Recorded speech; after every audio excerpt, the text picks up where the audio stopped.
The other way we can use scanning is scanning on a specific topic.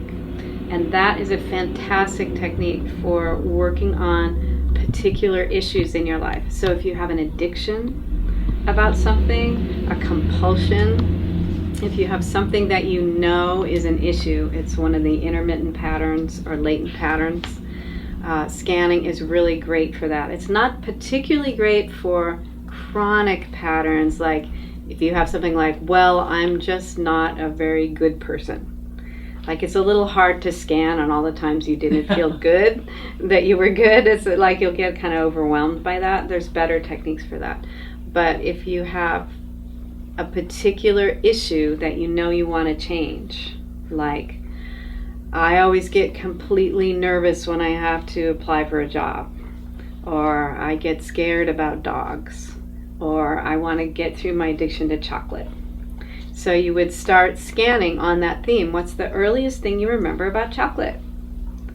When did you have chocolate? What was going on in that situation? How did people feel about the chocolate? What was it being used for? And you just start remembering those things and talking about them. And it will draw out themes, and you'll understand more of where that issue came from. You might find specific hot memories that are very triggerable and very loaded, and if you find some like that, then you work on those more. It'll help you make connections and really understand how to unwind it and get out of that whole pattern. So this is something that experienced co-counselors use a lot. Many times in every session, they'll have a target of something they want to work on, and just scan along that theme and work on the hot buttons.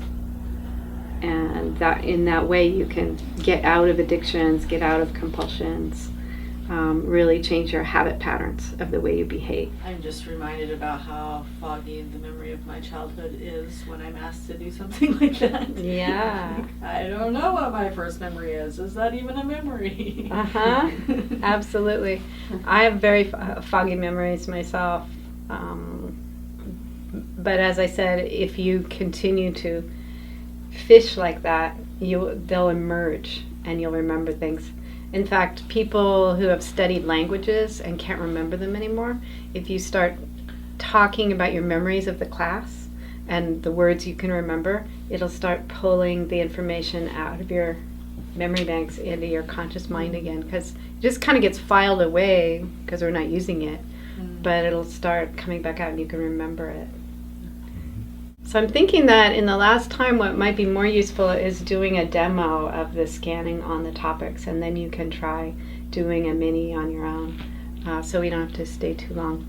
And I think I can be the client on that. I want to scan on the topic of early memories around physical activity, because I have a lot of trouble wanting to exercise or wanting to move my body around. And this is a topic I've scanned on a lot and worked on a lot. But it's always good to do more. So the earliest memories I have about moving my body are toddling on these two little legs and learning to walk and falling down. Okay. And my mother would get pretty upset, because, I'd fall down and then I'd cry, and then she'd get, oh, are you all right? Are you all right? So it's kind of like she was making it a bigger deal than it was. And then I started worrying, like, oh, I can't fall down. That's a really bad thing. And I got, just a little more disturbed about it.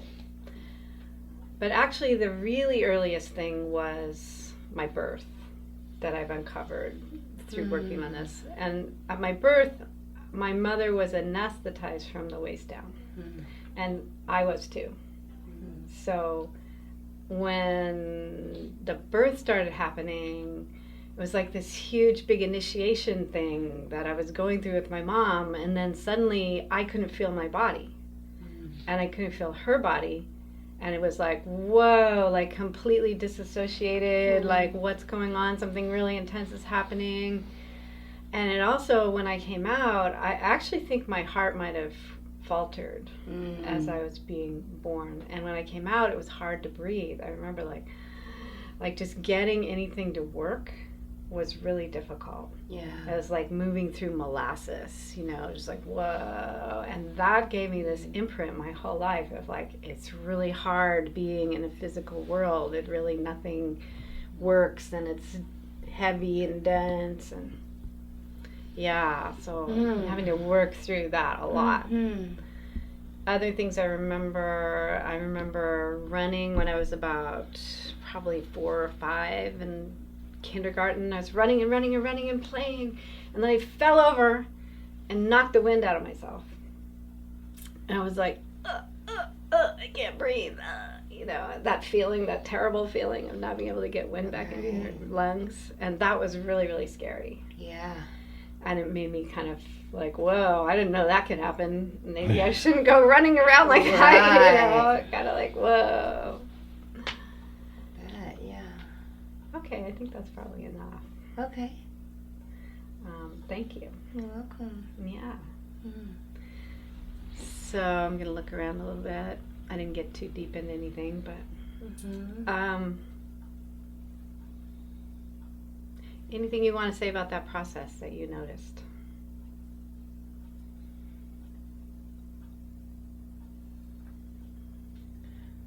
Well, it's so informed on your case because you've already done so much work on it. And so that feels. But I never know what's going to come up at that moment. Yeah. You know? It's like which memory is going to arise. And it definitely seems like there's a thread, that you found a thread going back even further with that thread. Yeah, the thread was pain and fear around the pain. It was like fear. Because the whole reason my mom got anesthetized was she was afraid of the pain, right? So it's this huge theme about fear about pain. Yeah, it seems like risking too. Yes. Yeah, and it's associated with movement. Associated with movement, absolutely. So if I kept pulling it out along that theme, I'd probably get more memories having to do with fear of pain. So my question is, my impression is that you're reclaiming part of who you are, just like the soul retrieval type stuff. You're reclaiming part of who you are that got lost in those moments when you were doing that. So as a counselor, you've got the bone, right? Or you're at least going after the bone. You know it's on this thread. Right. So as you're going after that bone, is it useful for me to allow you to just go through those feelings, and then I can kind of feel when you're reclaiming your power. Is it useful for me to just like breathe that in with you as you're going through that process to help with that? Or is it just more being grounded in here? Depends on the person and how actively you're counseling. Okay. But it's always good to... Yeah, it's like I could feel you already like knew. Yeah. And you were going after that, but even just in the conversations, just in saying it, I could feel like you were... Right. And you could draw that out. Dance. Yeah. You could draw that out. You could say, wow, it sounds like a lot of times when you lost your power or you were afraid, and let's work with reclaiming the power. Yeah. Okay, good. You know. Or just feeling yourself getting more empowered as you're doing it. Yeah. Yeah. That's great. Thank you. Yeah, thank you.